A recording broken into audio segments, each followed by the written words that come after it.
डोक्याची कवटी फोडून गोळी आरपार, तुकडे मेंदूत पसरले. लातूर महानगरपालिकेचे आयुक्त बाबासाहेब मनोहरे यांची प्रकृती चिंताजनक.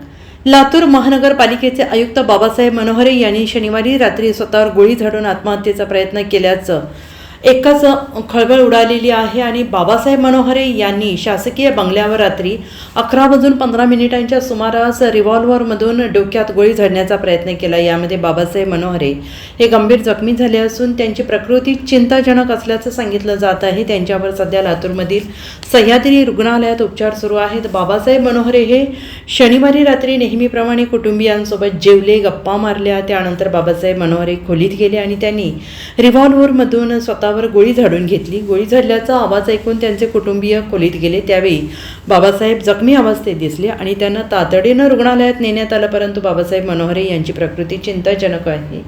सह्याद्री हॉस्पिटलचे संचालक डॉक्टर हनुमंत किनीकर यांनी दिलेल्या माहितीनुसार बाबासाहेब मनोहरे यांनी डोक्यात जी गोळी झाडून घेतली आहे ती उजव्या बाजूने आरपार निघाली. या गोळीने बाबासाहेब मनोहरे यांची कवटी फोडली आणि गोळी डोक्यातून बाहेर पडली.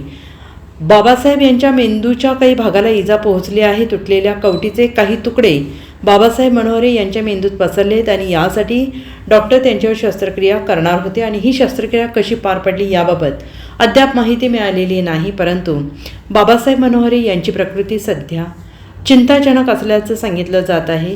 डॉक्टरांकडून बाबासाहेब मनोहरे यांचा जीव वाचवण्यासाठी शर्थीचे प्रयत्न सुरू असल्याची माहिती सूत्रांनी दिली आहे.